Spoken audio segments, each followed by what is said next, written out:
Hare Krishna. Gai Gaura Chan Jiver Tare. Hare Krishna, Hare Hare.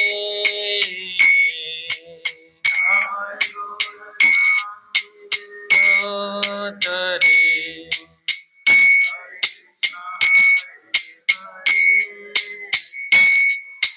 Hare Krishna, Krishna Krishna, Hare Hare, Hare Krishna, Hare Hare, Hare Krishna.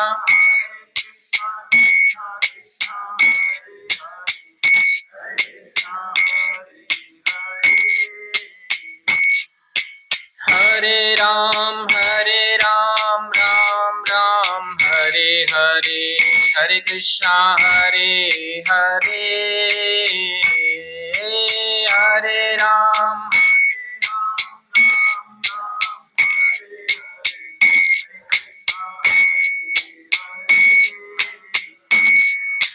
Gai Gaura Chan Jiver Tare. Hare Krishna, Hare Hare, Gai Gaura Chan Jiver.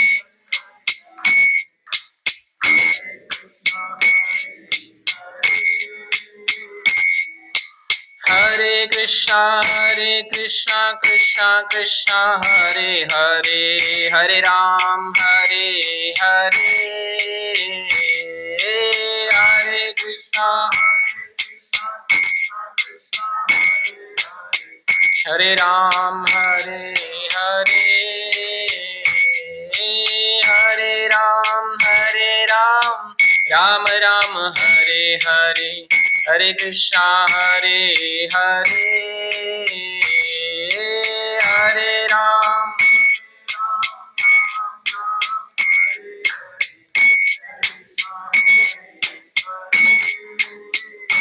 बोलो नंदेर नंदन यशोदा जीवन, नंदन यशोदा जीवन, श्री राधा रमन प्रेम भरे, श्री राधा. बोलो नंदेर नंदन यशोदा जीवन, श्री राधा रमन प्रेम भरे.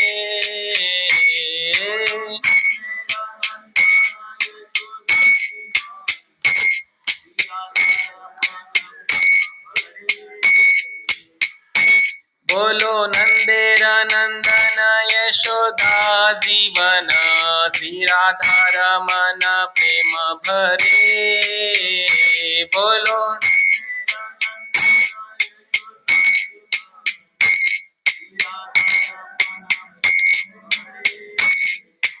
गाय गौरा चांद जीवेर तरे. हरे कृष्णा हरे हरे,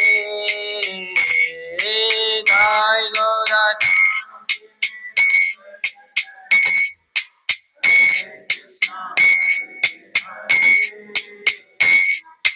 हरे कृष्णा कृष्णा कृष्णा हरे हरे, हरे कृष्णा हरे हरे, हरे कृष्णा.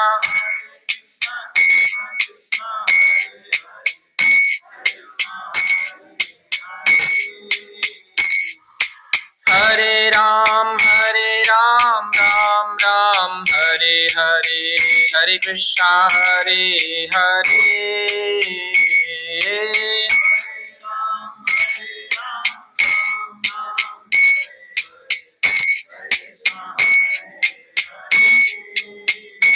बोलो श्री मधुसूदन गोपी प्राण धन, मुरली वदन नृत्य करे. बोलो श्री मधुसूदन मुरली वदन नृत्य करे. बोलो श्री मधुसूदन गोपी प्राण धन, मुरली वदन नृत्य करे. बोलो श्री मधुसूदन गोपी मुरली वदन नृत्य करे गाय गौरा चांदी वेर करे हरे कृष्णा हरे हरे गाय हरे कृष्णा कृष्णा कृष्णा कृष्णा हरे हरे हरे राम हरे हरे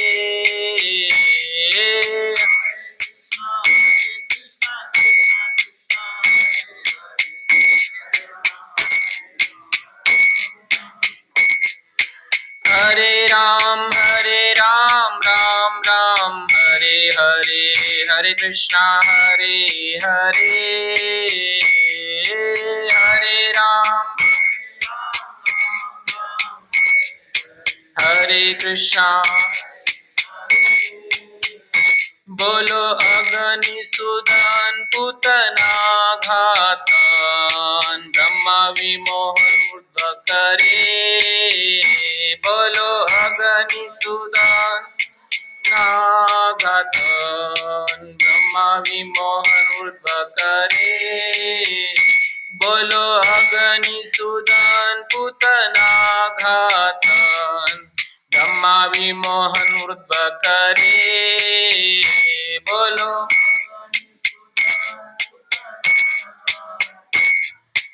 ब्रह्मा विमोहन ऊर्ध्व करे गाय गौरा शांति वेर करे हरे कृष्णा हरे हरे गाय गौरा शांति वेर करे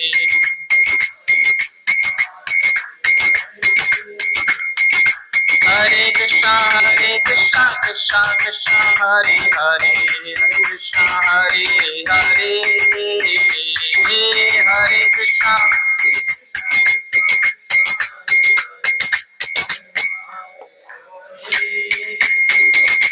हरे राम राम राम हरे हरे हरे कृष्णा हरे हरे हरे राम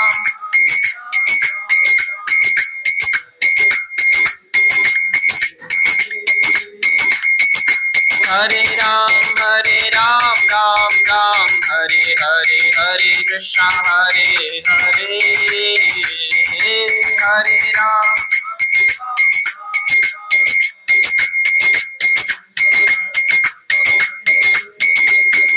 गाय गौरा चांदी वेर करे हरे कृष्णा हरे हरे गाय गौरा चांद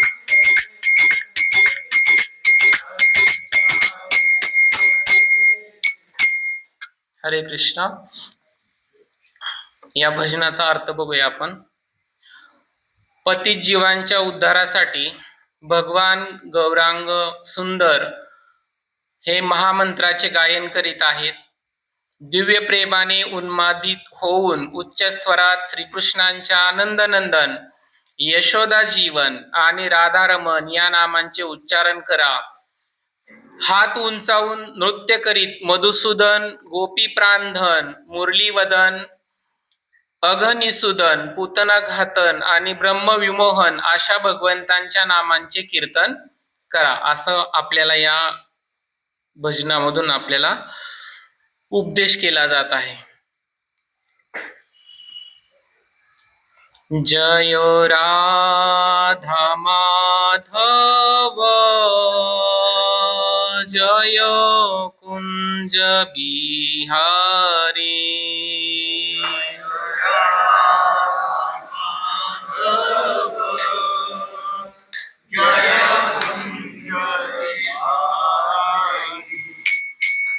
जय राधा माधव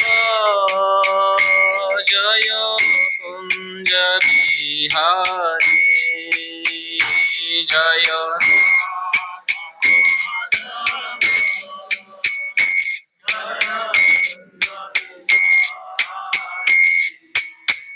जय गोपी जनवल्लभ जय गिरिवरधारी जय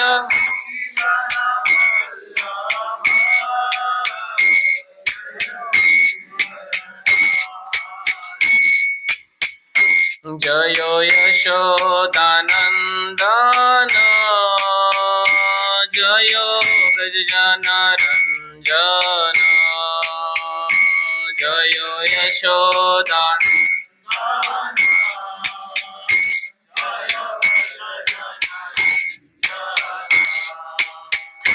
जय यशोदानंदन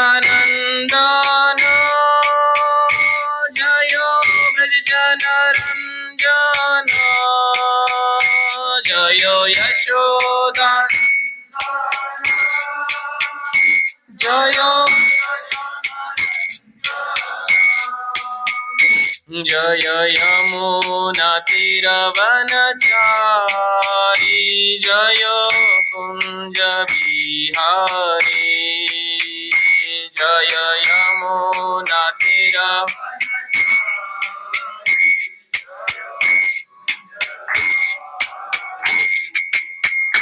जय राधा माधव जय कुंज बिहारी जय राधा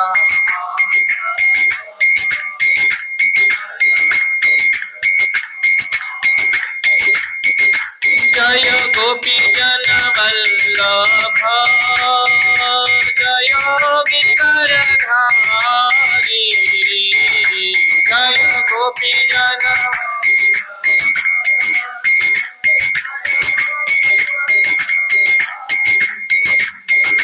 जय यशोदानंदन जय ब्रजजनरंजन जय यशोदा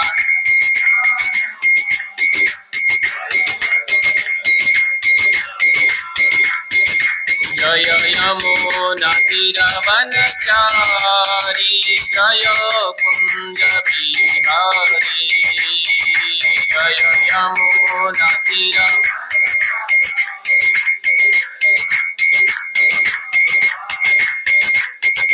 हरे कृष्णा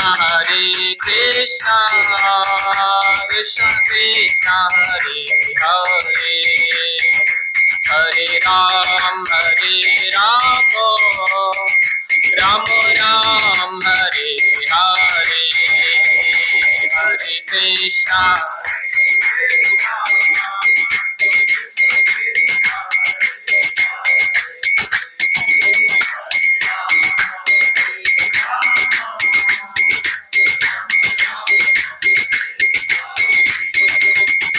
हरे कृष्णा कृष्ण कृष्ण हरे हरे हरे राम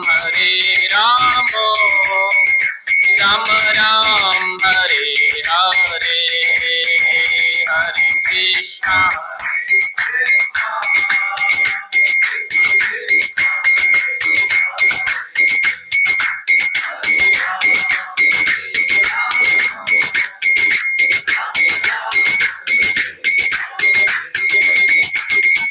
कृष्णा हरे कृष्णा कृष्ण कृष्ण हरे हरे हरे राम राम राम हरे हरे हरे कृष्णा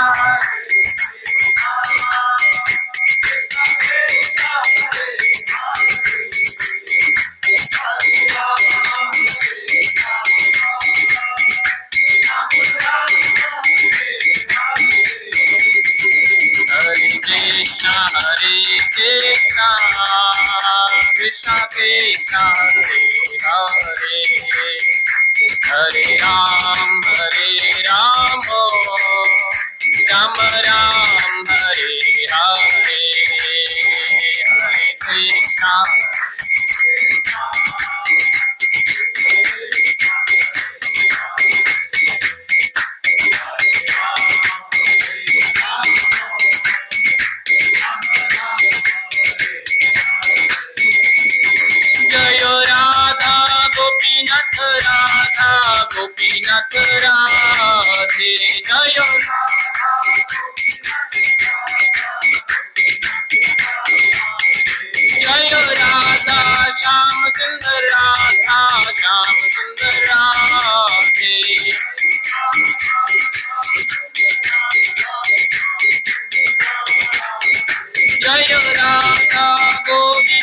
राधा गोविंद राधे।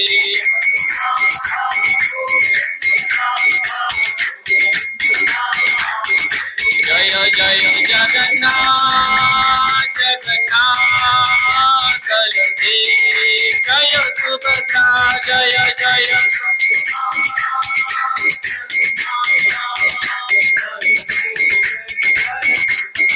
निताय गौर हरि बोल हरि बोल हरि बोल, निताय गौर हरि बोल निताय गौर हरि बोल।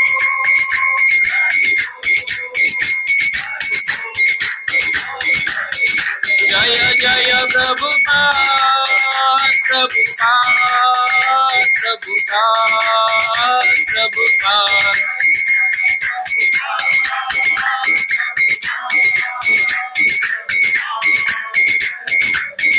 जय जय गुरुदेव गुरुदेव गुरुदेव गुरुदेव।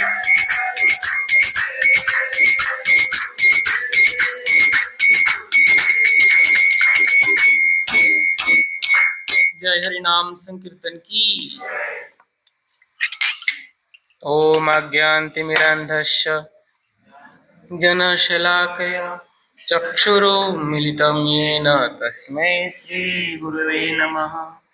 श्रीचैतन्यमनोभीष्टं स्थापितं येन भूतले स्वयं रूपा कदा मह्यं ददाति स्वपदान्तिकम्। वन्देऽहं श्रीगुरु श्रीयुतापदकमलं श्रीगुरून् वैष्णवांश्च। श्रीरूपं साग्रजातं सहगना रघुनाथान्वितं तं सजीवं साद्वैतं सावधूतं परिजनासहितं कृष्णचैतन्यदेवं श्रीराधा कृष्णपादान् सहगना ललिता श्रीविशाखान्वितांश्च। हे कृष्णा करुणा सिन्धु दीनबन्धु जगत्पते गोपेश गोपिकान्त राधाकान्त नमस्तुते। तप्त कांचन गौरांगी राधे वृंदावनेश्वरी वृषभानुसुते देवी प्रणमामि हरिप्रिये। वाञ्छाकल्पतरुभ्यश्च कृपा सिन्धुभ्येव च पतितानां पावनेभ्यो वैष्णवेभ्यो नमो नमः। नमो विष्णुपदाय कृष्णप्रेष्ठाय भूतले श्रीमते भक्तिवेदान्त स्वामी नामिने। नमस्ते सारस्वते देवे गौरवाणी प्रचारिणे निर्विशेष शून्यवादी पाश्चात्य देश तारिणे। जय श्री कृष्ण चैतन्य प्रभो नित्यानंद श्री अद्वैत गदाधर श्रीवासादि गौर भक्तवृंद। हरे कृष्णा कृष्णा कृष्णा हरे हरे, हरे राम राम राम हरे हरे। हरे कृष्णा कृष्णा कृष्णा हरे हरे, हरे राम राम राम हरे हरे। हरे कृष्णा कृष्णा कृष्णा हरे हरे, हरे राम राम राम हरे हरे।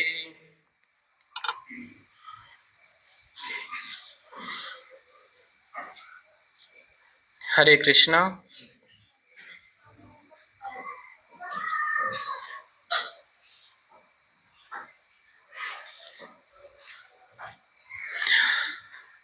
आपल्या सर्वांचं पुनश्च एकदा आपल्या या सत्संग कार्यक्रमामध्ये खूप स्वागत आहे।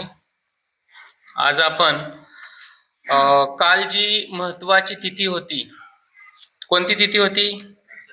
वसंत पंचमी। बऱ्याच जणांनी ऐकलं पण असेल YouTube वरती, गुरु महाराजांचे लेक्चर आणि इतर भक्तांचे लेक्चर ऐकले असतील, तर त्याविषयीच आपण चर्चा करूया। श्रील प्रभुपादजींनी श्रीमद भगवद्गीता या ग्रंथामध्ये भगवंतांनी जो अर्जुनाला श्लोक सांगितला 10व्या अध्यायामधील 35वा श्लोक, त्याचा आपण थोडंसं वाचन करूया। बृहत्साम तथा सामनाम गायत्री छंदसामहम मासानां मार्गशीर्षोऽहं ऋतूनां कुसुमाकरः.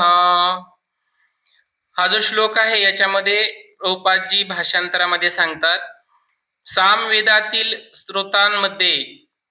स्तोत्रांमध्ये बृहत्साम मी आहे आणि छंदामध्ये गायत्री मी आहे आणि मासांमध्ये मार्गशीर्ष म्हणजे 2 महिने नोव्हेंबर डिसेंबर तो मी आहे आणि ऋतूंमध्ये वसंत मी आहे.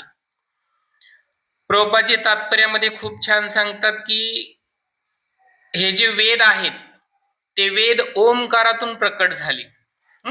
ओमकार या सृष्टीतील सर्व जे आपण शब्द बोलतो, हे जे उच्चार होतात ते अ पासून म्हणजे ओमकारापासून निर्मित आहेत. आणि हे जे सामवेद आहेत, हे जे 4 वेद आहेत ते सुद्धा ओमकारामधून निर्मित होतात. आणि त्यामध्ये सामवेद आहे ते कोण आहेत? स्वतः मी आहे. कारण हे जे मधुर गायन आहे, हे गायन आणि ब्रह्मसुताम म्हणजेच हे जे ब्रह्मसुताम नामक जो स्तोत्र आहे त्याचं जे गायन आहे ते मध्यरात्री केलं जातं.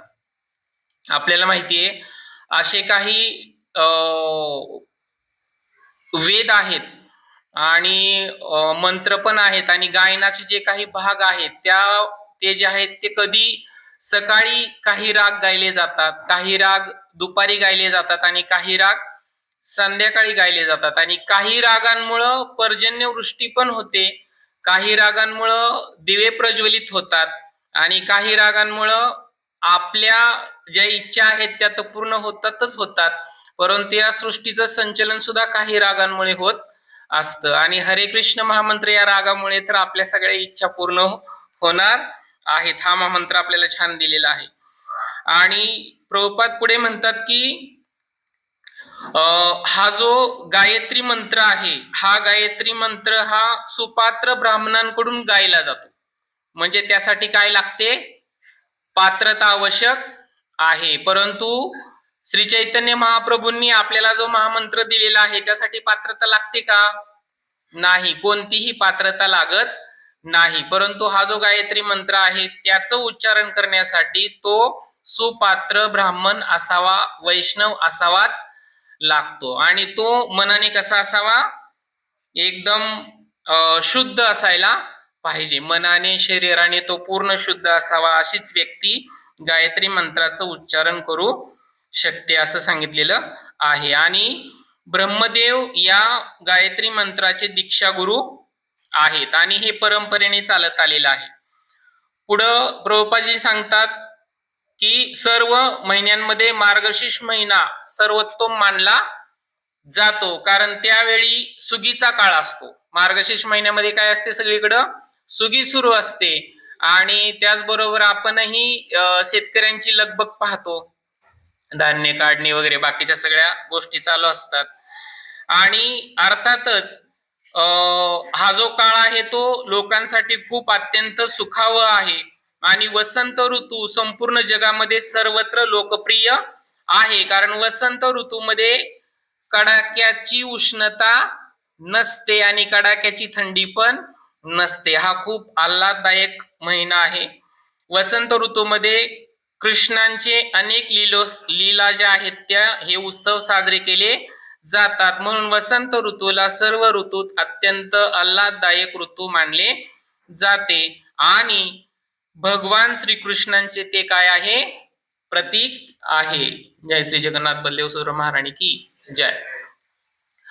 तर मग आपण आता पाहूया की हे जे वसंत ऋतू आहे तो आपल्याला कशा पद्धतीने, आपण भक्त म्हणून आपल्याला कोणत्या पद्धतीने खूप महत्वाचा आहे. की या वसंत ऋतूमध्ये आपण जर पाहिलं, आता रस्त्याने कुणी जर येताना पाहिलं असेल किंवा दररोज पाहत असाल तर आपल्या बारामतीमध्ये रस्त्याच्या कडेने फुलझाडं लावलेली आहेत आणि त्यावरती फुलं आलेली आपण पाहत आहोत. तर ती जास्त करून पिवळ्या रंगाची फुलं आपल्याला जास्त दिसतील. आणि त्याचबरोबर बाकीच्या सुद्धा फुलझाडांना ती फुलं उमललेली दिसतात. म्हणजे या महिन्यामध्ये सगळीकडे फुलं आणि फळं यांचा हा एक प्रकारे उत्सवच आहे. आणि त्याचबरोबर आपण जर खालच्या भागामध्ये गेलो तर मोहरीचं उत्पादन जास्त घेतलं जातं आणि मोहरीचं उत्पादन जास्त असल्यामुळं या महिन्यामध्ये वसंत ऋतूमध्ये त्या मोहरीच्या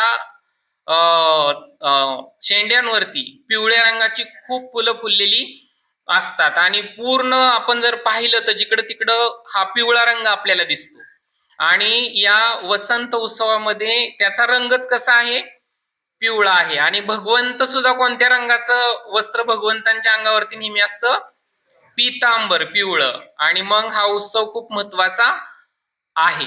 जसं की मोहरी आहे आणि इतरही फुलं आहेत, त्या पद्धतीने आपल्याही आयुष्यामध्ये आपण भक्तीमध्ये चांगले रंग भरू शकतो. हा झाला एक भाग. आणि दुसरा आहे की या कालच्याच दिवशी वसंत पंचमीला सरस्वती मातेचं अवतरण झालेलं आहे, जन्म झालेला आहे.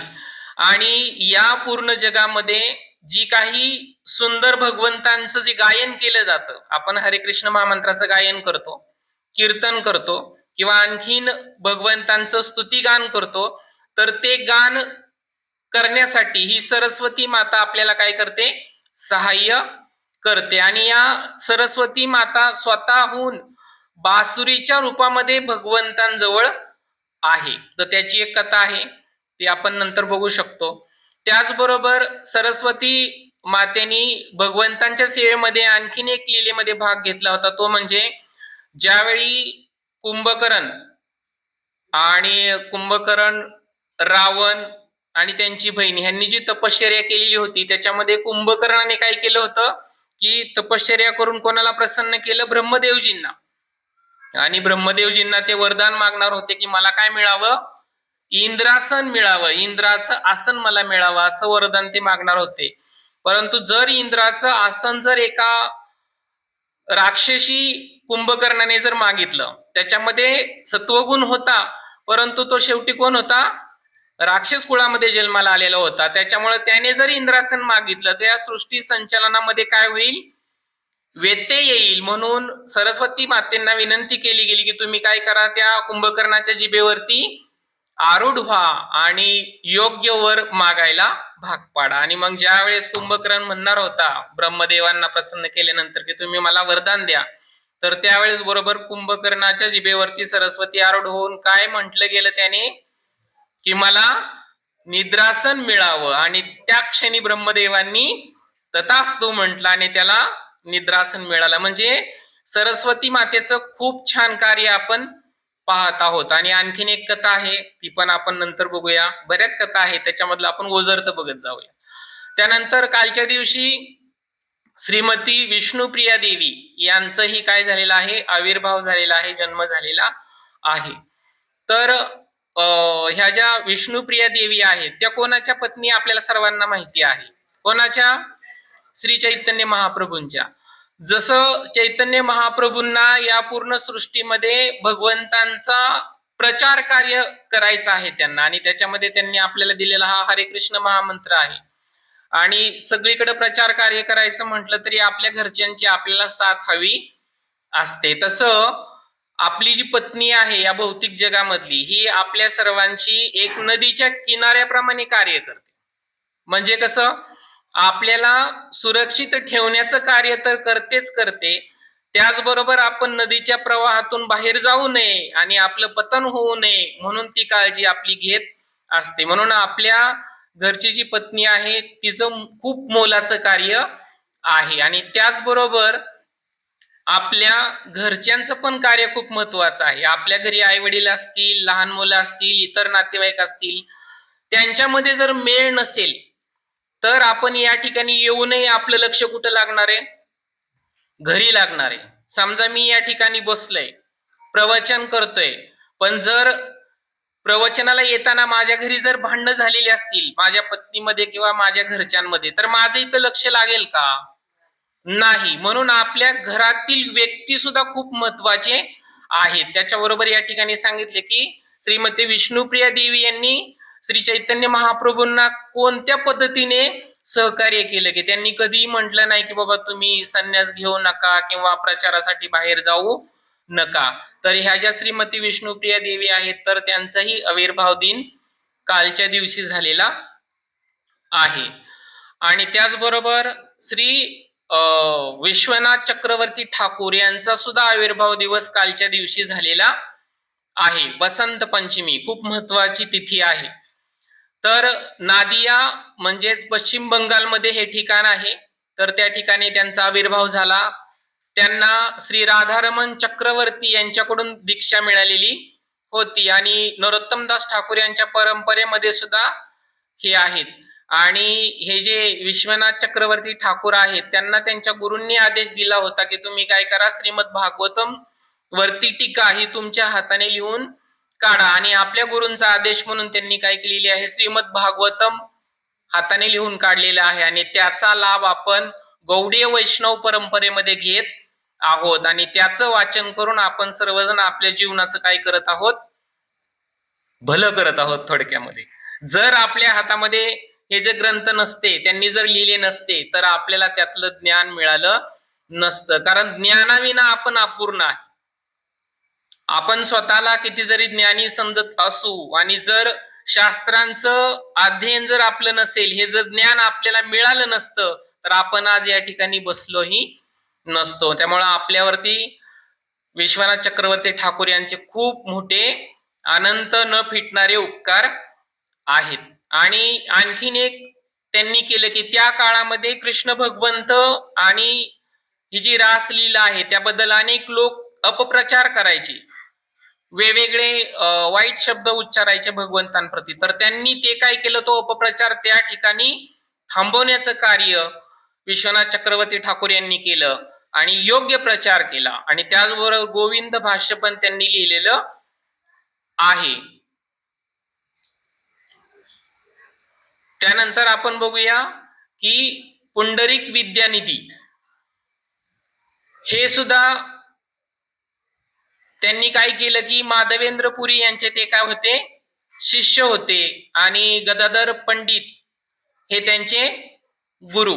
तर पुंडरीक विद्यानिधी हे जे आहेत ते भौतिक सुखामध्ये कधीही अडकून पडलेले नाहीत, पण आपण मात्र भौतिक सुखामध्ये अडकून पडतो.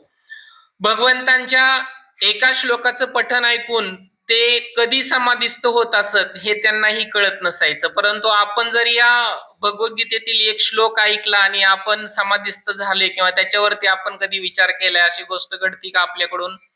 नाही घडत आहे. पण हे घडतं कोणाकडून? शुद्ध भक्तांकडून.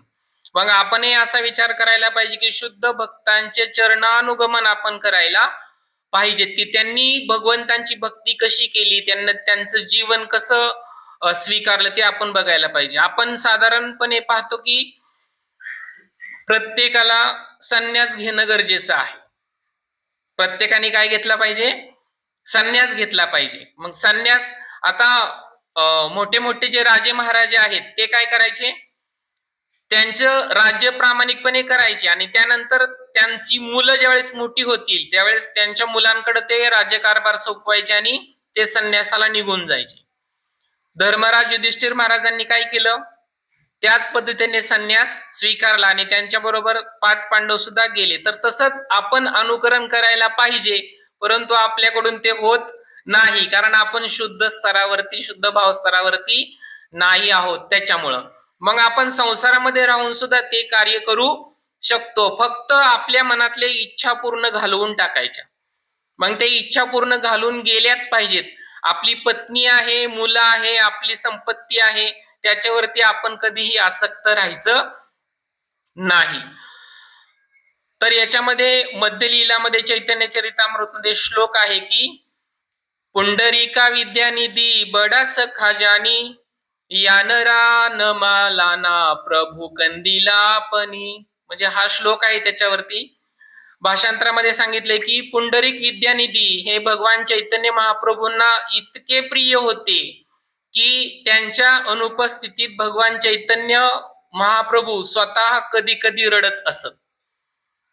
म्हणजे भगवंतांना आपले भक्त किती प्रिय असतात ते आपल्याला या श्लोकावरून समजून येईल.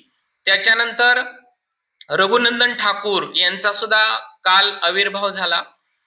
तर हे जे रघुनंदन ठाकूर आहेत गोस्वामी, यांचाही जन्म 1432 मध्ये झालेला आहे. आणि श्री मुकुंद दास यांनी त्यांना त्यांचं जे कुटुंबाचे प्रिय दैवत भगवान श्री गोपीनाथ यांची सेवा करण्याचे पवित्र कार्य त्यांना दिलेलं होतं. आणि हे जे रघुनंदन ठाकूर आहेत ते अवघे 5 वर्षाचे होते आणि इतक्या लहान वयामध्ये ते काय करायचे, सेवा करायचे. तर एकदा काय झालं की त्यांच्यावरती ती जी सेवा सोपवली होती त्यावेळेस त्यांच्या वडिलांनी त्यांना सांगितलं की तू काय कर, आता ती सेवा कर. आणि मग त्यांना सेवा सांगितल्यानंतर त्यांनी भगवंतांना भोग अर्पण करायची सेवा सुरू केली. आणि त्यांना असं वाटत होतं की भगवंतांनी तो भोग स्वीकारावा. आणि मग त्यांनी हट्ट धरला की जोपर्यंत तुम्ही भोग स्वीकारत नाही तोपर्यंत मी कोणतंही कार्य करणार नाही. आणि त्या लहान हट्टापुढं श्री गोपीनाथजींनी काय केलं, त्यांचा भोग पूर्ण स्वीकारला. अशीच घटना आपल्या महाराष्ट्रामध्ये सुद्धा घडलेली आहे. कोणाची? संत नामदेव महाराजांची. त्यांनी सुद्धा विठ्ठलजींना असंच आग्रह केला आणि विठ्ठलजींनी त्यांचा भोग स्वीकारलेला होता. मग हे जे रघुनंदन आहेत त्यांनी भगवंतांच्या विषयी त्यांच्या मनामध्ये किती प्रेम भाव होता तो आपल्याला समजून येतो. त्यानंतर दुसरी घटना घडलेली आहे, तो आविर्भाव म्हणजे श्री रघुनाथ दास ठाकूर यांचा. रघुनाथ दास ठाकूर यांच्याविषयी आपण कितीतरी वेळा आणि खूप काही ऐकलेलं आहे. त्यांच्या वडिलांचं नाव काय होतं? मुजुमदार, हिरण्य मुजुमदार हे त्यांचे काका. आणि त्यांचे वडील गोवर्धन मुजुमदार हे खूप श्रीमंत होते. आणि ते काय करायचे, शेतसारा गोळा करायचे आणि कोणाला द्यायचे? त्यावेळचे शासनकर्ते आहेत त्यांना द्यायचे. तर ते दरमहा जवळजवळ 12 लाख रुपये ते जे आहे त्यांचं मानधन होतं. किती? 12 लाख. आज किती असेल? 12 करोड रुपये असू शकतं. त्यावेळची ती रक्कम आहे. आणि मग आपल्याला माहिती होतं की कथा ऐकली आहे की श्री रघुनाथ दास ठाकूर यांना संसारामध्ये आसक्ती होती का? नाही. त्यांची आसक्ती कुठं होती? भगवंतांप्रती होती. म्हणून लहानपणापासून ते भगवंतांच्या कथा ऐकायचे. आणि मग मोठे झाल्यानंतर मग त्यांच्या वडिलांनी त्यांचं लग्न लावून दिलं, सुंदर सुशील मुलगी. आणि त्याच्यामध्येही त्यांचं मन रमलं नाही, म्हणून ते भगवंतांना भेटायला पळत सुटले. ऐकली ना सर्वांनी कथा? आणि मग ते किती दिवस अन्न पाण्याविना चालत राहिले. आणि त्यानंतर मग पुढं नित्यानंद महाप्रभूंना भेटले. नित्यानंद महाप्रभूंना भेटल्यानंतर एक मोठा उत्सव गंगेकिनारी झाला. तो कोणता? पाणीहाटी येते दही चिडा महोत्सव झाला. आणि मग त्यांनी काय केलं, सर्वांना महाप्रसाद देऊ केला. त्यावेळेस नित्यानंद महाप्रभूंनी त्यांना शिक्षा दिली होती की काय, तुम्ही काय करायचा, सर्वांना महाप्रसाद वितरित करायचा. मग या पद्धतीने रघुनाथदास ठाकूर यांनी कशा पद्धतीने भगवंतांची भक्ती केली, तर त्या पद्धतीने आपणही भगवंतांप्रती कधी आसक्त होणार हेही आपण हृदयातून स्वतःला समजून घेतलं पाहिजे. की आपण या भौतिक जगातील एखाद्या गोष्टीवरती आसक्त होतो, परंतु आपण भगवंतांवरती कधी आसक्त होणार हे आपण समजून घेतलं पाहिजे. भगवान नित्यानंदांनी त्यांना आशीर्वाद दिला आणि त्यानंतर त्या सगळ्या गोष्टी घडल्या. त्यानंतर आणखीन एक घटना घडली या वसंत पंचमी निमित्त. ती म्हणजे भगवान श्रीराम आणि शबरी माता यांचं काय झालं, भेट झाली. या ठिकाणी असं म्हटलंय की शबरी माता काय करायच्या, भगवंतांची प्रतीक्षा करायच्या. त्यांना गुरूंचा आदेश होता की तुम्ही काय करा, भगवंतांची प्रतीक्षा करा, एक ना एक दिवस भगवंत या ठिकाणी येणार आहेत. म्हणून त्या नेहमी प्रतीक्षा करत राहिल्या. आपण कधी भगवंतांची प्रतीक्षा करतो का? मग करायला पाहिजे का? नक्कीच करायला पाहिजे. म्हणून आपण रोज हरे कृष्ण महामंत्र आपल्या माळेवरती जप करतो आणि त्या निमित्ताने आपण भगवंतांची प्रतीक्षा करायलाच पाहिजे. शबरी मातेला भगवंत भेटले, मग आपल्याला का नाही भेटणार? म्हणून आपण हरे कृष्ण महामंत्र कधीही सोडायचा नाही. जरी तो आपल्याला सुरुवातीला कंटाळवाणा वाटत असेल, त्याच्यापासून आपल्याला काय फायदाही नाही. बरेच जण म्हणतात काय तू सकाळ सकाळ 2 तास वाया घालवतो, त्याच्याऐवजी तू जर अभ्यास केला तर तू कलेक्टर होशील किंवा देशाचा पंतप्रधान होशील. पण जर हाच हरे कृष्ण महामंत्र आपण जर एकदम हृदयातून ध्यानपूर्वक जर म्हटला तर भगवंत आपल्याला भेटतील, आणि भगवंत आपल्याला भेटल्यावरती मग बाकीच्या काही गोष्टींची गरज पडत नाही. म्हणून प्रतीक्षा ही आपण करायलाच पाहिजे, म्हणजे गुरु आदेश आपण मानला पाहिजे. जसं शबरींनी केलं, तर ती एक घटना घडली. आणि त्यानंतर आणखीन एक महत्वाची घटना घडली, ती म्हणजे आपल्या महाराष्ट्राचं दैवत श्री विठ्ठल रखुमाई यांचा काय झाला, शाही विवाह सोहळा झाला. आणि त्या शाही विवाह सोहळ्याचा आपण काय करूया, आज त्यांच्या लग्नामध्येच जाऊया, मनाने तरी जाऊया कमीत कमी. तर त्याची एक थोडी पार्श्वभूमी आहे, ती आपण बघूया थोडक्यामध्ये. की भगवंत नेहमी भक्तांची काळजी करायची. भगवंत का आले या भूतलावरती, परित्राणाय साधूनाम विनाशायच दुष्कृताम. भगवंत भक्तांचं कल्याण करण्यासाठी आणि दुष्टांचा संहार करण्यासाठी या भूतलावरती आले. आणि मग ज्यावेळेस भगवंत वृंदावन मध्ये होते, त्यावेळी अनेक राक्षस लोक पण त्रास द्यायला होते जनतेला, लोकांना, भगवंतांना पण त्रास द्यायचे. मग हा जरासंध हा मथुरेवरती सारखे आक्रमण करायचा. किती वेळा आक्रमण केले त्यांनी, 17 वेळा आक्रमण केली. आणि 18व्या वेळी पण आक्रमण केलं, 18 वेळा आक्रमण केली. पण त्याच्या बरोबर कोण होता 18व्या वेळेला, कालनेमी होता ना. आणि हा कालनेमी आणि हा जरासंध ह्या दोघांनी मिळून काय केलं होतं, मथुरेवरती आक्रमण केलं होतं. आणि त्यावेळेस भगवंत सुरुवातीला हा कालनेमी आला आणि कालनेमीला फसवायचं होतं, म्हणून भगवंतांनी हातामध्ये शस्त्र वगैरे घेतलेलं नाही, ती लीला आहे भगवंतांची. आणि मग कालनेमीला वाटलं की अरे याच्या हातामध्ये काहीच शस्त्र वगैरे नाही, म्हणून मी सुद्धा शस्त्र काय करणार, भगवंतांशी लढणार, म्हणून तोही गेला. परंतु भगवंतांना माहितीये, कालनेमी त्याच्याकडे आला की भगवंतांनी काय केलं, पलायन सुरू केलं. आणि मग ते पुढं पुढं जात होते आणि कालनेमी मागे मागे पळत होता. भगवंत किती स्पीडने चालतात हे आपल्याला कधीही समजून येणार नाही, परंतु कालनेमीला वाटायचं अरे भगवंत इथं तर आहे, म्हणून तो इतका धावायचा, परंतु भगवंत त्याच्या हाती लागले नाहीत. आणि भगवंतांनी त्याला कुठं नेलं, मग शेवटी एका गुहेमध्ये नेलं, की ज्या गुहेमध्ये कोण झोपलेलं होतं, राजा मुचुकुंद झोपलेले होते. त्यांनी काय केलं होतं राजा मुचुकुंदांनी, की देवी देवतांना सहाय्य केलं होतं युद्धामध्ये राक्षसांना हरवण्यासाठी. आणि मग या देवी देवतांचा जो सेनापती आहे कोण, कार्तिकेय, त्या कार्तिकेयांनी म्हटलं की बाबा मुचुकुंद राजांना की बाबा तुम्ही एवढं आम्हाला सहाय्य केले, तर मग तुम्हाला वरदान दिलं पाहिजे ना. आणि मग त्यांनी काय केलं, मुचुकुंद राजा म्हणाला की मी खूप थकलोय आता युद्ध करून करून, मला काय पाहिजे, विश्रांती पाहिजे. म्हणून त्यांना सांगितलं की ठीक आहे तुम्हाला विश्रांती मिळेल, परंतु जर मला कोणी उठवायला आलं किंवा माझी जर निद्राभंग केली, तर मी ज्यावेळेस उठेन आणि माझे नेत्र ज्याच्यावरती पडतील त्या नेत्राग्नीने त्याचा काय होईल, भस्म तो होऊन जाईल. आणि हा आशीर्वाद त्यांना मिळालेला होता. आणि मग भगवंतांनी बरोबर त्या कालनेमीला कुठे घेऊन गेले, त्या गुहेमध्ये घेऊन गेले. आणि भगवंतांनी लीला केली, आपल्या अंगावरचं वस्त्र ते बरोबर मुचुकुंद राजाच्या अंगावर ते टाकलं. आणि कालनेमी ज्यावेळेस त्या गुहेमध्ये आला त्यावेळेस तो चिडला होता खूप, की हा पळून जातोय म्हणून.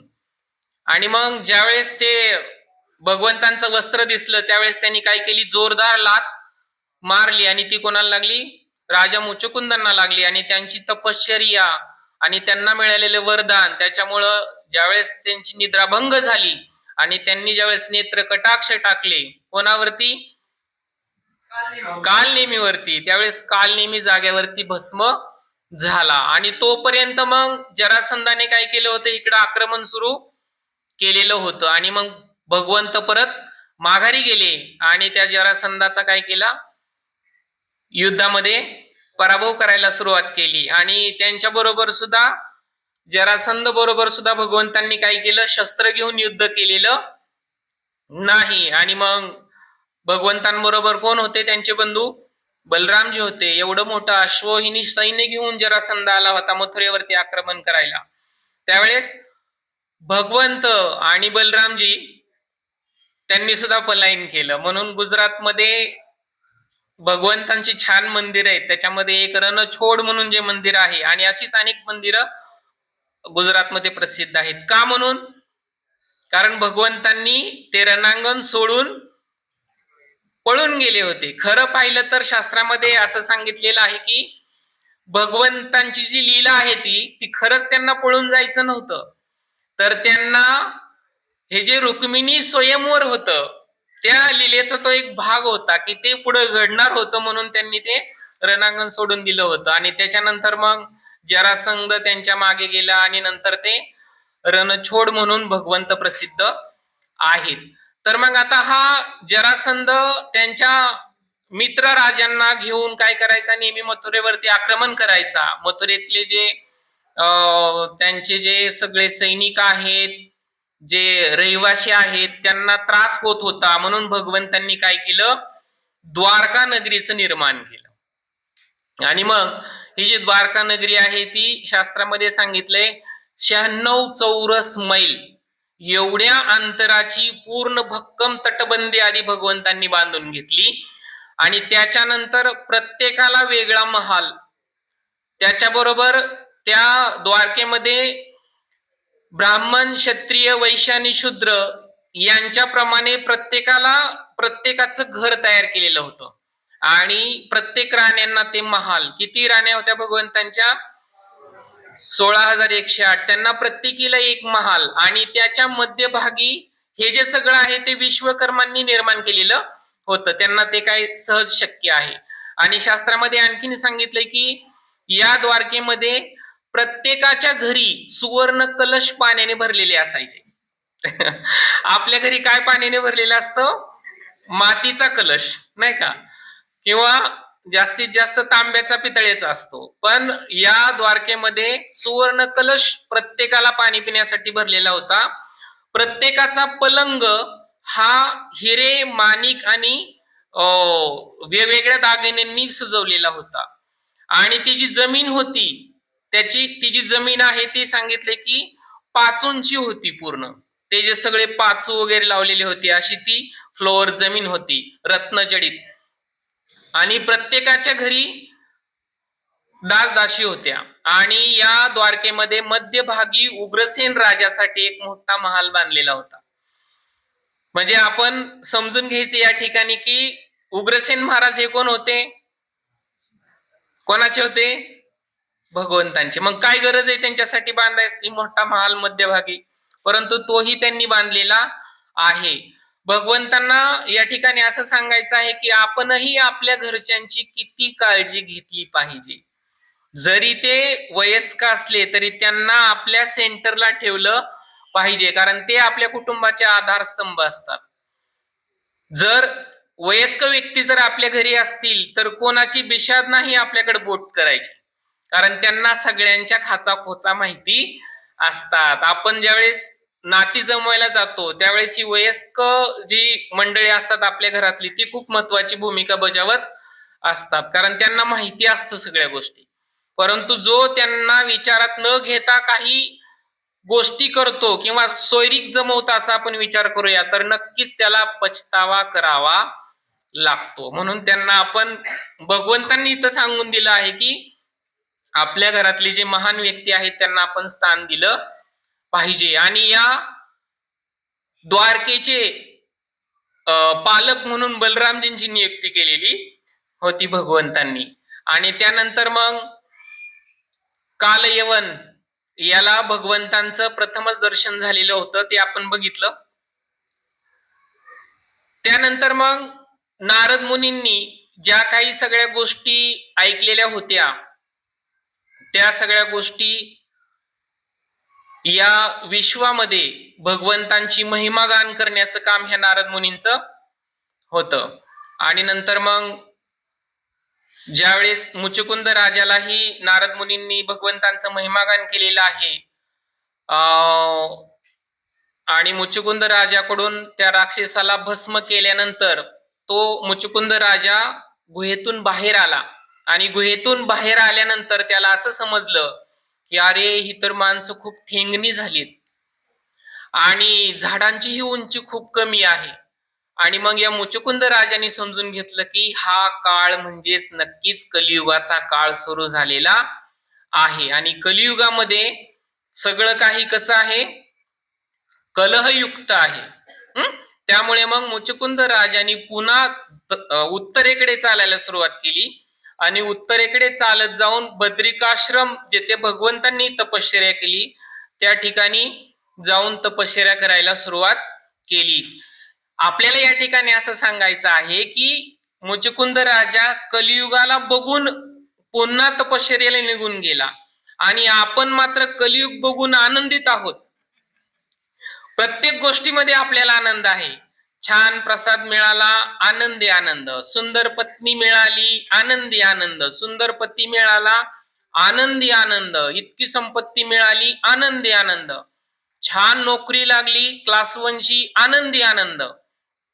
पण हे कलियुग किती त्रासयुक्त आहे हे आपण या भगवंतांच्या माया शक्तीने मोहित झाल्यामुळे आपल्या लक्षात येत नाही. प्रत्येक गोष्ट आपल्याला छान वाटते, पण जे भक्तीमध्ये आहेत, भक्तिमय वातावरणामध्ये आहेत, ज्यांना हे भगवंतांचं विज्ञान समजलंय, भगवंतांनी दिलेलं ग्रंथामधलं ज्ञान समजलंय, ते मात्र याच्यामध्ये अडकून पडत नाहीत. कशा पद्धतीने? ते सत्संगामध्ये येतात, ज्ञान मिळवतात, वाचून ज्ञान मिळवतात आणि भगवंतांना मुक्तीची प्रार्थना करतात हरे कृष्ण महामंत्रामधून. हरे कृष्णा कृष्णा कृष्णा हरे हरे, हरे राम राम राम हरे हरे. भगवंता आम्हाला तुमची काय द्या? सेवा द्या. भगवंतांची सेवा मिळणं म्हणजे नक्कीच साहजिकच आहे. आपण या भौतिक जगातून काय होणार आहोत? भगवंतांकडे जाणार आहोत.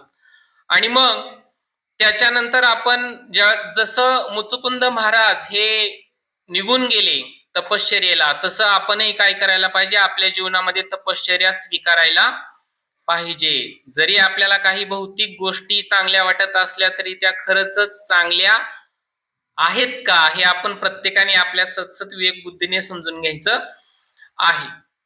आणि मग त्याच्यानंतर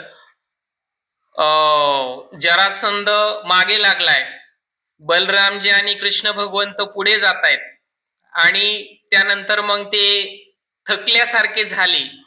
त्यांनी लीला केली की आम्ही दोघे जण खूप पळून पळून थकलेलो आहोत, म्हणून एका उंच जो डोंगर आहे त्या डोंगराचं नाव प्रवर्षण होतं. प्रवर्षण का? कारण त्या ठिकाणी इंद्रदेवांनी खूप वर्षाव सुरू केलेला होता पावसाचा आणि तो वर्षाव कधी थांबतच नसायचा. म्हणजे तो डोंगर पूर्ण धुक्यांमध्ये झाकलेला असायचा, पूर्ण पाऊस असायचा. त्यात वरती जाऊन हे दोघे जण भगवंत कृष्ण भगवंत आणि बलरामजी जाऊन बसले आणि मग त्या डोंगराला, प्रवर्षण डोंगराला काय केलं? जरासंधाने वेढा दिला. आता यांना काय करायचं? पकडायचं आपण. आणि मग ह्या दोघांना आता वरच संपवायचा असा विचार करून त्याने पूर्ण डोंगरावरती तेल ओतलं आणि त्याला आग लावून दिली. आणि मग भगवंत आहेत ते, त्यांनी काय केलं? ती आग पाहिल्यानंतर दोघांनीही वरून उंचावरून उडी मारली आणि गपचिप ते द्वारकेला जाऊन पोहोचले. आणि या जरासंधाला वाटलं आता हे दोघ जण याच्यामध्ये भस्म झालेले आहेत, आता काय आपल्याला टेन्शन नाही. आणि मग त्याच्यानंतर मग भगवंत कुठे गेले? द्वारकेमध्ये गेले. आणि द्वारकेमध्ये गेल्यानंतर श्री बलराम जे आहेत, या बलरामजींचा विवाह झाला. तर अनर्थ देशाचे जे राजा आहेत रैवत, त्यांची जी मुलगी आहे रेवती, यांच्याबरोबर श्री बलरामजींचा विवाह झाला. आणि त्यानंतर मग श्रीकृष्णांचा विवाह. आणि आता ह्या विवाहामध्ये आपण काय करूया? आता सर्वजण जाऊया. विवाहाचे किती प्रकार आहेत? शास्त्रामध्ये 8 प्रकार सांगितलेत. पण त्याच्यामध्ये प्रथम श्रेणीचा विवाह म्हणजे आपले आई वडील ठरवतात आणि त्यानंतर तो विवाह होतो. परंतु भगवंतांचा जो हा रुक्मिणी देवींबरोबर विवाह झाला आहे तो राक्षस विवाह झाला आहे असं शास्त्रामध्ये सांगितले. कारण का ते आपण पुढे बघूया. आता हे जे रुक्मिणी आहेत आणि या रुक्मिणी देवींचा भाऊ कोण? रुक्मी. आणि हे जे कुटुंब आहे हे कुटुंब आणि त्याच्यामध्ये शास्त्रामध्ये असं सांगितले की त्यांचे जे वडील होते भीष्मक त्यांना 5 मुलं होती आणि त्यांची नावं पण दिली आहेत. रुक्मिक, रुक्मरथ, रुक्मबाहू, रुक्मकेश, रुक्ममाली आणि एक मुलगी रुक्मिणी. आणि मग हे कुठं आहे ठिकाण? महाराष्ट्रामध्ये कौंडिण्यपूर किंवा कौठण्यपूर म्हणतात कोणी, पण शास्त्रामध्ये कौंडिण्यपूर नाव आहे. तर तिथे हे भीष्मक राजा आहे ते राज्य करीत होते. आणि मग ज्यावेळेस रुक्मिणी देवी 13-14 वर्षाच्या होतात त्यावेळेस त्यांच्या सौंदर्याचं वर्णन हे शास्त्रामध्ये खूप छान केले. आपल्या सर्वांकडं पूर्ण पुरुषोत्तम कृष्ण हे पुस्तक आहे, त्याच्यामधलंच मी घेतलेलं आहे, तर ते तुम्ही नक्की वाचा. रुक्मिणी देवींचं वर्णन किती छान केलं आहे ते तुम्हाला वाचून अधिक समजणार आहे माझ्यापेक्षा. आणि मग ज्या वेळेस शिशुपाल हा कोणाचा मित्र? रुक्मीचा मित्र. आणि मग या दोघांमध्ये आपली संपत्ती या भौतिक जगावरती वाढवायचं हा विचार करून रुक्मिणी काय केलं की त्यांच्या बहिणीला या शिशुपालला देण्याचं ठरवलं की या शिशुपाल बरोबर लग्न लावून द्यायचं. खरं पाहिलं तर सर्वांनाच माहिती होतं की रुक्मिणी देवीचा विवाह कोणाबरोबर होणार आहे? कृष्ण भगवंतांबरोबर ती होणार आहे. परंतु या रुक्मीला काय करायचं होतं? साम्राज्य वाढवायचं होतं. म्हणून त्याने ठरवलं शिशुपालला आपल्या बहिणीला देऊन टाकायचं.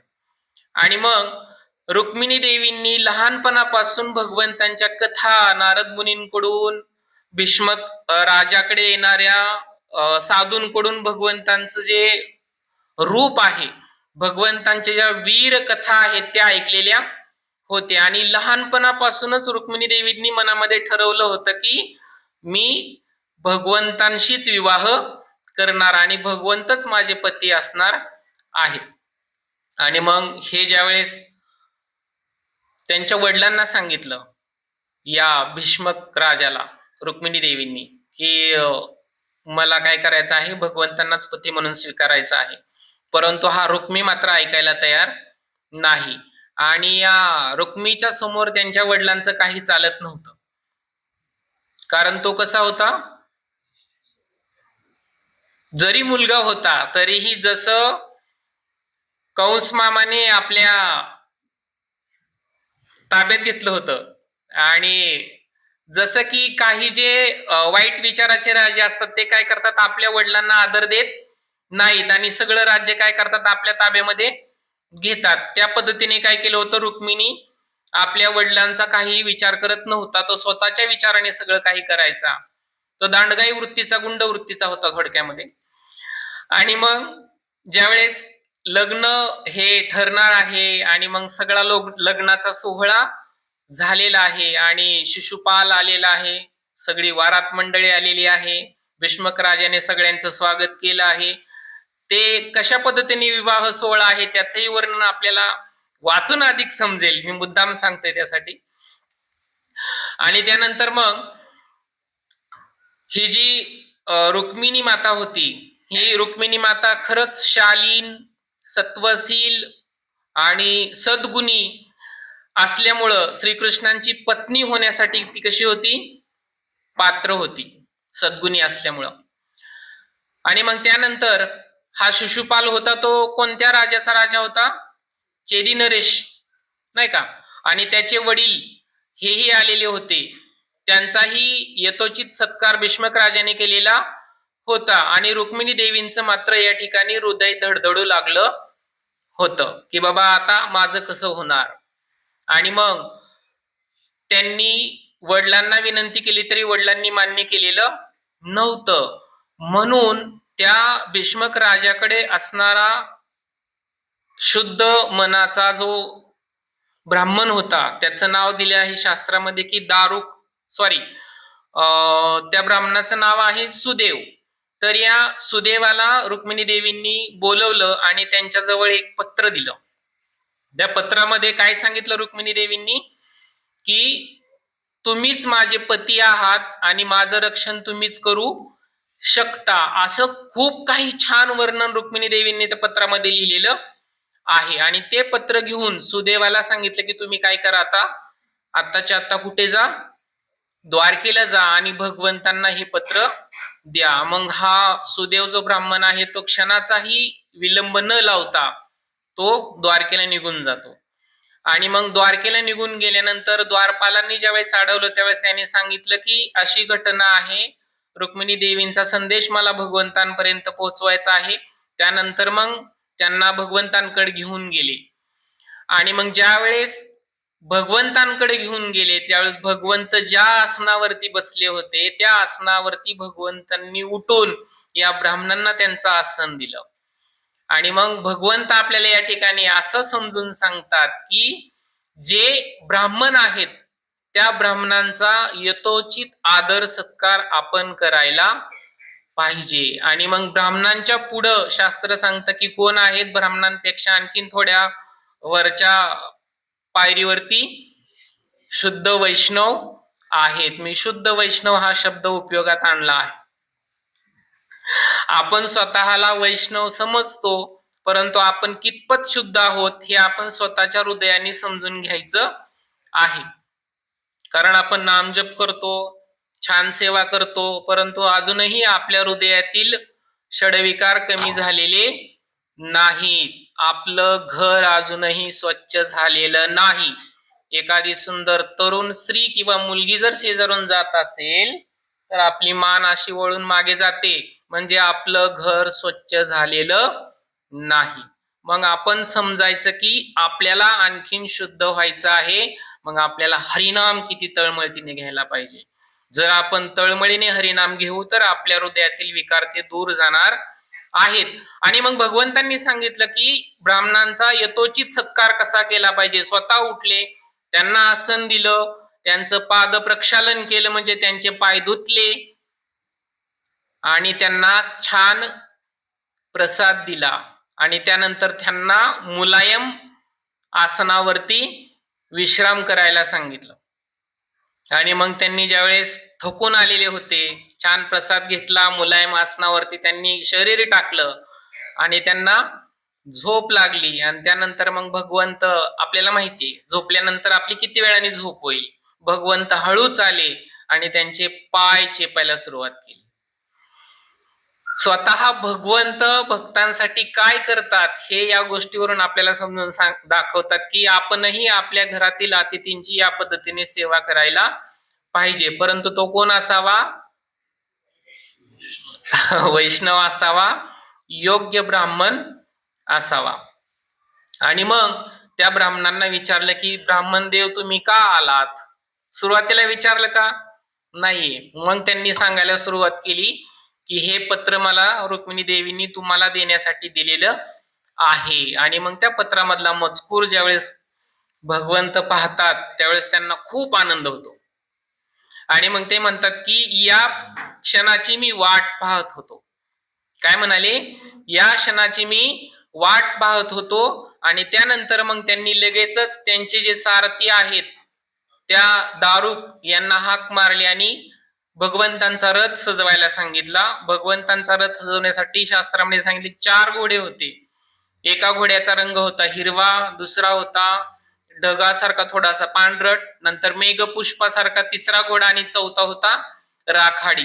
हे जे घोडे होते ना मनाच्या वेगाने धावायचे. त्याच्यामुळं कृष्ण भगवंतांनी एका रात्रीत 1000 मैल अंतर पूर्ण केलं. द्वारका ते कौंडिन्यपूर किती अंतर पूर्ण केलं? 1000 मैल. आणि मग त्यानंतर एका रात्रीमध्ये भगवंत पोहोचले कौंडिन्यपूरमध्ये. इकडं कौंडिन्यपूरमध्ये काय चालू होतं त्यावेळेस? रुक्मिणी देवी आणि शिशुपाल यांच्या लग्नाची तयारी सुरू होती. आणि सर्व ऋषीमुनी राजे यांचं सत्कार आणि प्रत्येकाला राहायला वेगवेगळी जागा, आसन, महाल, पर्णकुटी बांधलेल्या होत्या. कृष्ण भगवंत आलेत म्हणल्यानंतर भीष्मक राजांनी काय केलं, भगवंतांचा यथोचित आदर सत्कार केला आणि त्यांना पण राहायला एक छान महाल दिला. आणि मग ह्या सगळ्या घटना घडतायत आणि इकडं मात्र रुक्मिणी देवींच्या हृदयामध्ये धडधड चालू आहे आणि लग्नाची तर वेळ जवळ आलेली आहे. आणि मग त्या क्षणी रुक्मिणी देवी रडतायत, त्यांच्या डोळ्यातून अश्रू वाहतायत. त्यावेळी त्यांनी डोळे उघडले, त्यावेळेस त्यांनी जो द्वारकेला पाठवलेला जो ब्राह्मण होता, त्याचं नाव सुदेव, त्याला पाहिलं आणि त्यांना इतका आनंद झाला. पण त्याच्या अगोदर त्यांनी मनामध्ये खूप म्हणजे खूप वेगवेगळे विचार हे केले होते की हा जो आहे तो सुदेव का येत नाही, किंवा भगवंतांनी माझी इच्छा धुडकारून लावली की काय, भगवंत नाराज आहेत का काय, या बऱ्याच काही गोष्टी कृष्ण पुस्तक मध्ये लिहिलेल्या आहेत. प्रत्येकाने कृष्ण पुस्तक वाचावं, उद्या वाचलं तरी चालेल आणि तुम्ही वाचणार मला माहितीये. आणि मग त्यानंतर भगवंतांचा सत्कार झाल्यानंतर ही लग्नाची वेळ घटिका येते. सुदेव ब्राह्मणांनी सांगितलं की भगवंत आलेले आहेत. मग रुक्मिणी देवींना खूप छान वाटलं. आणि त्यानंतर मग राजांच्या काळामध्ये लग्न होत असताना त्याच्या अगोदर एक प्रथा असते. कोणती प्रथा? की आपलं कुलदैवत आहे त्यांना काय करायचं, दर्शनाला जायचं. आणि मग त्या भीष्मक राजाच्या राज्यामध्ये जी कुलदैवत होतं त्यांचं, त्या कुलदैवताला दर्शन घेण्यासाठी ह्या रुक्मिणी देवी त्यांच्या बरोबर त्यांच्या सखी, मैत्रीण, दासी आणि भीष्मक देवांनी काही अंगरक्षक पाठवलेले होते आणि काही राजे सुद्धा आले होते त्यांच्या बरोबर, रुक्मिणी देवींबरोबर. कुठं? दर्शनाला, देवीच्या दर्शनाला. आणि मग देवीचं दर्शन होत असताना रुक्मिणी देवींनी त्या देवीला प्रार्थना केली की भगवंत येऊन मला कधी घेऊन जाणार, का माझं लग्न त्या शिशुपाल बरोबरच होणार, मग हे माझ्या नशिबामध्ये आहे का, असं त्या देवीला रुक्मिणी देवींनी खूप छान प्रार्थना केल्या. आणि मग त्यानंतर रुक्मिणी देवी ज्यावेळेस बाहेर येतात त्यावेळेस त्यांच्या सौंदर्याचं वर्णन कृष्ण पुस्तक मध्ये आहे. मी सांगणारच नाही मुद्दाम, कारण ते तुम्ही नक्की वाचावं. आणि मग रुक्मिणी देवींचं ते सौंदर्य पाहून ज्यावेळेस बाकीचे राजे जे आहेत की रुक्मिणी देवींना पाहण्यासाठी आले होते, तर त्यांचे डोळे असे विस्फारले आणि मग त्यानंतर मग ते थोडे मंत्रमुग्ध झाले.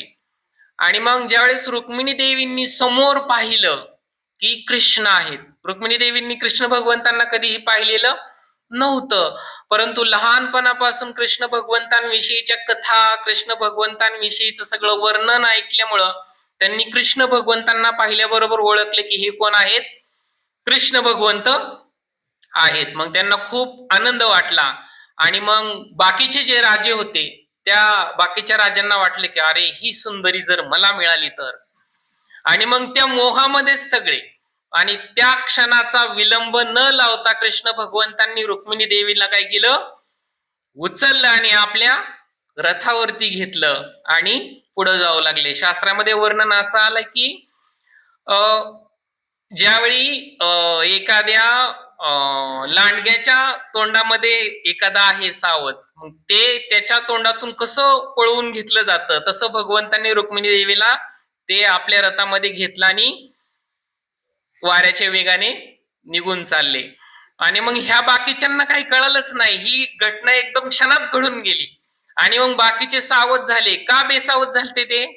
कारण रुक्मिणी देवीचं सौंदर्य बघून ते थोडेसे मंत्रमुग्ध झाले होते. आणि ज्यावेळेस मग कळालं की अरे कृष्ण भगवंत आपल्या समोर रुक्मिणी देवींना घेऊन पळून चाललेत, आणि मग हे पाहिल्यानंतर मग सगळ्यांनी कृष्ण भगवंतांच्या मागे सगळे सैनिक वगैरे घेऊन युद्धाला सुरुवात केली. आणि मग हे जे रुक्मी होते, ह्या रुक्मीचे सगळे मित्र आणि सगळे राजे, आता ह्या रुक्मिणीला आपण काय करायचं, आता कृष्ण भगवंतांना हरवायचं आणि आपण तिला घेऊन जायचं या विचाराने युद्ध करू लागले. परंतु भगवंत आहेत ते सापडले नाहीत. भगवंतांनीही त्यांच्या शस्त्रांचा उपयोग केला आणि सगळ्या सैन्यांना माघारी लावलं, परंतु काही सैन्य परत भगवंतांच्या मागे जातच होते.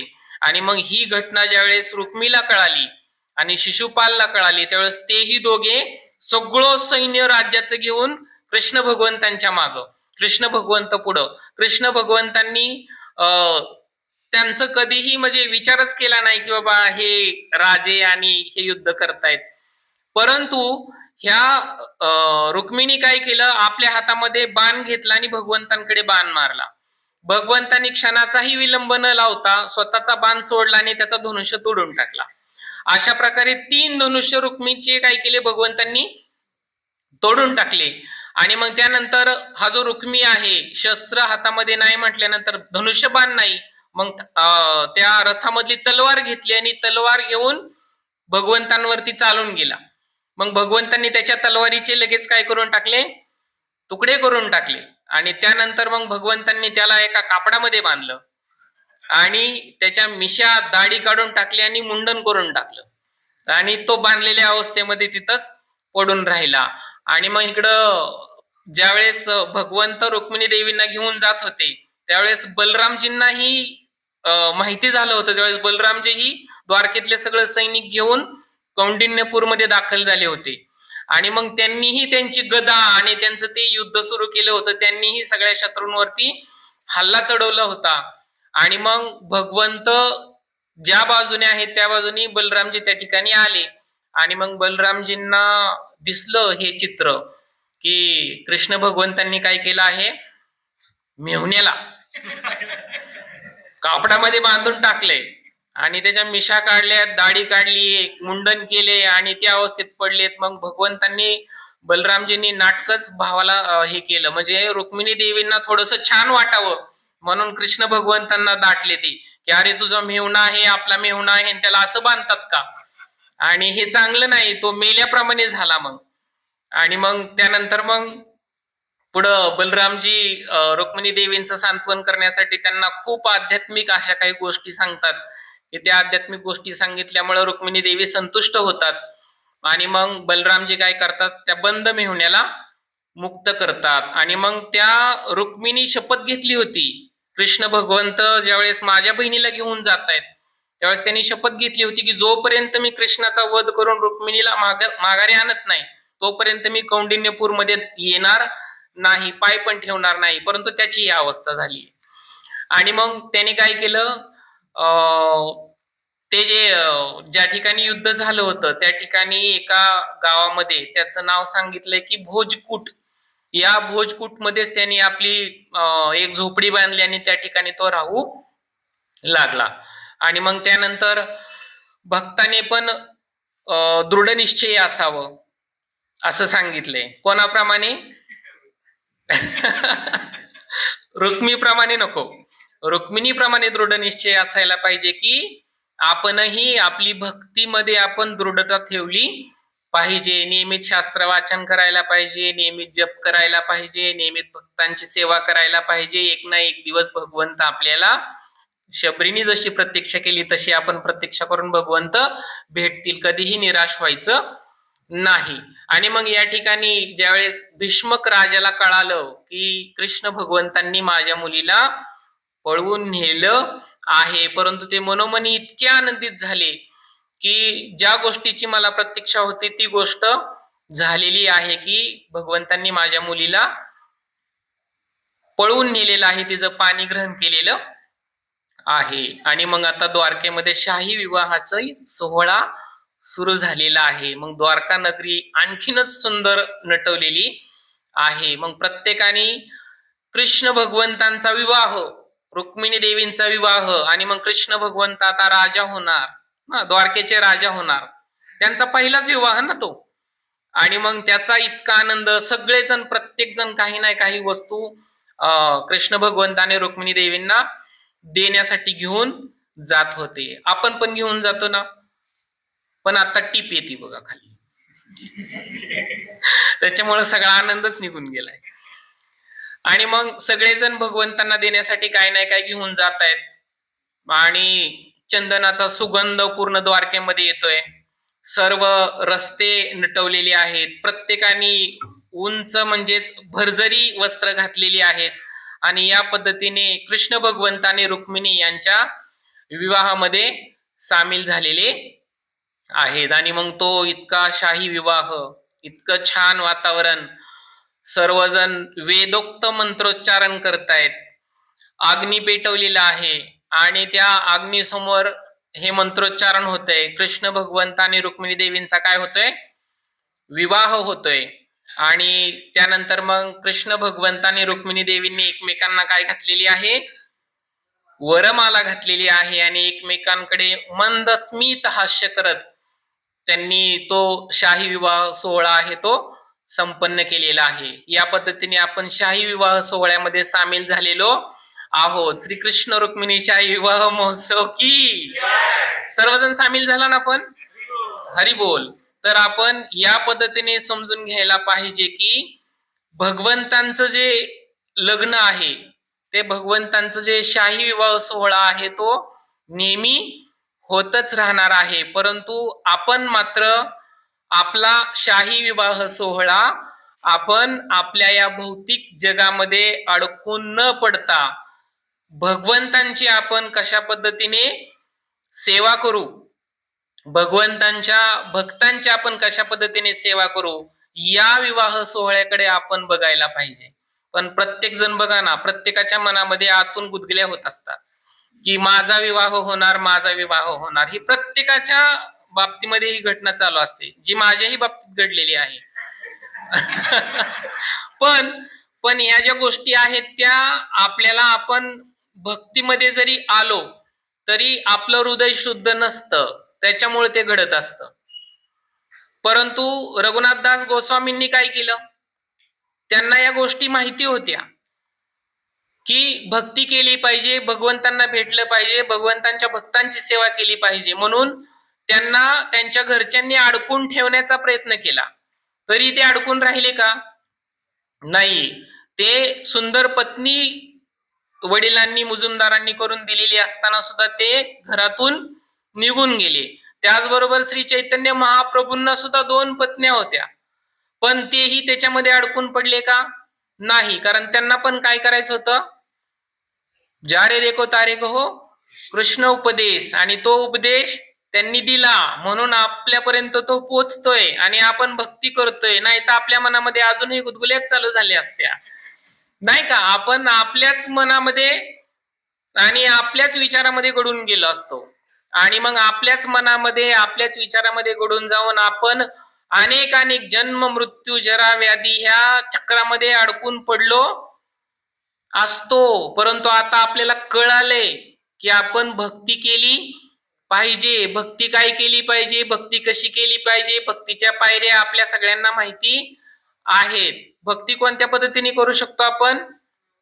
नवविधा पद्धतीने, जी नारद मुनींनी आपल्याला पंचरात्रिकी विधीमध्ये समजून सांगितलेली आहे. त्यातली फक्त पहिलीच पायरी जर आपण यशस्वीरित्या पार केली ना, खूप आहे. कोणती पहिली पायरी आहे? श्रवणम. काही वेळा आपण स्वतःला खूप महान आणि खूप काही वेगळं समजतो आणि मला सगळं काही येतंय, मला लेक्चर श्रवण करण्याची आवश्यकता नाही. हा आपला खूप गोड गैरसमज आहे. कारण जर आपण श्रवण नाही केलं तर आपण किती जरी स्वतःला हुशार मानत असलो आणि किती जरी शास्त्राचं अध्ययन वाचन केलं आणि तुम्ही जर शुद्ध वैष्णवांकडून, माझ्यासारख्या नाही नंददुलाल प्रभुजी आणि ब्रह्मचारी यांच्याकडून जर आपण ते महाराजांकडून, गुरु महाराजांकडून जर ऐकत नसल तर प्रत्यक्ष, आता काही वेळा ओपो आणि वाणी ह्या 2 गोष्टीतून आपण संग घेतो, पण कलियुगामध्ये जास्त प्रत्यक्ष ज्यावेळेस व्यासासनावरती ज्यावेळेस गुरु महाराज किंवा ब्रह्मचारी असतील त्यांच्या मुखातून जे काही शब्द बाहेर पडतात तेच आपल्या हृदयामध्ये घुसतात, माझ्यासारख्यांचे घुसत नाहीत. त्याचं कारण आहे काय? कारण आहे कारण या ठिकाणी बसलेल्या भरपूर काही वक्ते असतात, त्यांचं हृदय शुद्ध असल असं नाही आणि त्याच्यामुळे मग ते शब्द आपल्या हृदयामध्ये घुसत नाहीत आणि मग आपण भक्त बनत नाही. मग आपण म्हणतो अरे मी इतकी लेक्चर ऐकतो तरी मला का बरं समजत नाही? ते काही गोष्टी असतात. आपण बघा, लहानपणापासून आपण कितीतरी प्रवचन, कितीतरी कीर्तन ऐकलीत, परंतु आपल्या मस्तिष्कामध्ये त्याचा काही फरकच पडत नाही. बऱ्याच कथा आहेत की त्या गोष्टी आपण पाहतो, ऐकतो, समजून घेतो, परंतु माझ्यात फरक पडत नाही. मग तो का फरक पडत नाही? कारण शुद्ध मुखातून शुद्ध विचार बाहेर पडलेले आपल्या हृदयापर्यंत पोहोचत नाहीत आणि ते आत घुसत नाहीत, म्हणून तो बदल घडत नाही. म्हणून आपण नेहमी प्रयत्न केला पाहिजे की व्यासासनावरती शक्यतो ब्रह्मचारी किंवा गुरु महाराज हे कधी येतील याची नेहमी आतुरतेने वाट बघायला पाहिजे. पण आपलं दुर्भाग्य आहे की माझ्यासारख्या गृहस्थाकडून तुम्हाला भगवंतांचं गुणगान ऐकावं लागतंय. मला पण वाईट वाटतं, पण नाईलाज आहे, सेवा करायची वेळ आल्यावर ते सेवा करावी लागते. आणि आपण तो विचार केला पाहिजे की आपण नेहमी भगवंतांचा जप करताना भगवंतांच्या भक्तांशी कसं आपलं लग्न लागेल हा विचार करायला पाहिजे. आणि तेव्हा कुठं मग आपल्या मनातील त्या गुदगुल्या बंद होतील आणि खरंच मग आपण समजून घेऊ. तसं पाहिलं तर या भौतिक जगामध्ये आपली जी सहचरणी आहे पत्नी, मी तुम्हाला सुरुवातीलाच सांगितलं कशाप्रमाणे आहे, नदीच्या तटाप्रमाणे. आणि भागवतम मध्ये आणखीन दिलं आहे की ते एक आपलं बुरुंज आहे, किल्ल्याची तटबंदी, त्याच्यामुळे आपण सुरक्षित राहतो. नाहीतर मग आपल्या शास्त्रामध्ये आहेच खूप छान छान भजन आहेत नाही का, की परनारी संग करे, त्याच्या पुढची ओळ मला आठवत नाही, त्याचे घरी असं आहे. तर खूप काय आहे की आपण दुसऱ्या कोणत्याही स्त्रीचा मनामध्ये विचार करायचा नाही, हे पण दिलेलं आहे. छत्रपती शिवाजी महाराजांचे सुद्धा तेच विचार आहेत आणि आपल्या प्रभू श्रीरामांचे सुद्धा तेच विचार आहेत. म्हणून प्रत्येकाने रामायण तर अगोदर वाचून काढावं, कारण रामायणामध्ये प्रभू श्रीरामचंद्रांनी आपल्याला कसं जगायचं आहे ग्रहस्थामध्ये ते छान आपल्याला दिलेलं आहे आणि कसं राहायचं आहे त्याची पण गोष्ट मी पाठीमाग एकदा सांगितली होती. आठवते? नाही आठवत आहे? थोडक्यात सांगून टाकतो. एसटी मध्ये गर्दी आणि लग्न झालेले दोन उभे आहेत आणि मग त्यांना एसटी मध्ये चढायचं आहे आणि मग गर्दीमध्ये सुरुवातीला तो आधी चढतो, मागे पत्नी राहून जाते. काही अंतर पुढे गेल्यानंतर मग कळतं की माझी पत्नी मागे राहिलेली आहे आणि मग कंडक्टर म्हणतो की तू रामायण वाचलंस का? जर रामायण वाचलं असतं तर अगोदर पत्नीला एसटी मध्ये बसवलं असतं, म्हणजे ती मागे राहायचा विचारच नाही. म्हणजे श्रीरामांनी नावेमध्ये सुरुवातीला कोणाला बसवलं होतं? सीता मातेला बसवलं होतं. मग तो आधी रामायण जर वाचला असतंस तर तुझ्याकडून हे घडलं नसतं. म्हणून प्रत्येकाने काय केलं पाहिजे, आपल्या जीवनामध्ये शास्त्र वाचन केलंच पाहिजे. फक्त रामायणच नाही, श्रीमद भगवद्गीता सुद्धा वाचली पाहिजे. म्हणजे आपल्याला जे काही फ्रस्ट्रेशन होतं, ज्या काही गोष्टी घडतात त्या घडणार नाहीत. हे वाचलं त्याच्यामध्ये उत्तर सापडतं. महात्मा गांधींनी काय केलं, हे हातामध्ये ठेवलं. ते वाचलं का नाही आपण बघितलं नाही, पण त्यांनी ते हातामध्ये ठेवलं. आणि शास्त्रज्ञ सुद्धा भगवद्गीतेचा आधार घेतात. भगवंत असं म्हणतात की भक्तांना मी लवकर कळून येईल, पण शास्त्रज्ञांनी या पृथ्वीमधील अणुरेणूंचा किती जरी अभ्यास केला आणि जर त्यांनी भक्ती नाही केली तर मी त्यांना समजून येणार नाही. म्हणजे त्यांना कधीच मी सापडू शकत नाही, परंतु भक्तांना मी मात्र लवकर सापडतो. जनाबाईंना भगवंत सापडले, विठ्ठलजी आहे ना, त्यांची जी सेवा आणि भक्तिमय सेवा बघून ते काय करायचे, त्यांच्या घरी काय करायला यायचे, काम करायला यायचे. मग जर या गोष्टी आपल्या समोर घडलेल्या आहेत तर मग आपण का भक्ती तेवढ्या तीव्रतेने करायला नको? म्हणून आपण काय करूया, आपलं नामस्मरण काय आहे ते निष्ठेने आणि प्रामाणिकपणे घेण्याचा प्रयत्न करू, स्वतःसाठी तरी करू. मग संकीर्तन केल्यानंतर बाकीच्यांना त्याचा फायदा होणारच आहे. म्हणून शनिवारी मंदिरामध्ये येऊ, मग ह्याही गोष्टी आपण बघायला पाहिजे. आजच्या बद्दल जर कोणाला काही प्रश्न असेल तर विचारा, त्याचं उत्तर देण्याचा प्रयत्न करीन. परंतु आज आपण जी चर्चा केली, मला विषय सापडत नव्हता लवकर परंतु मग वसंत पंचमी हा खूप छान भगवंतांच्या कार्याचा विषय मिळाला आणि त्यानंतर मग आज आपण त्याच्यावरती चर्चा केलेली आहे. जे काही चुकीचं असेल ते माझं मला परत द्या आणि चांगल्या गोष्टी तुम्ही नक्कीच घ्या. हरे कृष्ण. वेळेत संपवण्याचा प्रयत्न केला, कारण मला म्हटले जर वेळेच्या पुढे गेला तर तुम्हाला वरून आदेश येईल. म्हणून थांबवले. हरी बोल. कोणाचा काय प्रश्न आहे?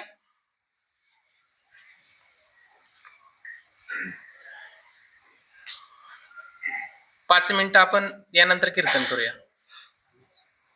अनाउन्समेंट नंतर. पहिल्यांदा अनाउन्समेंट होतील.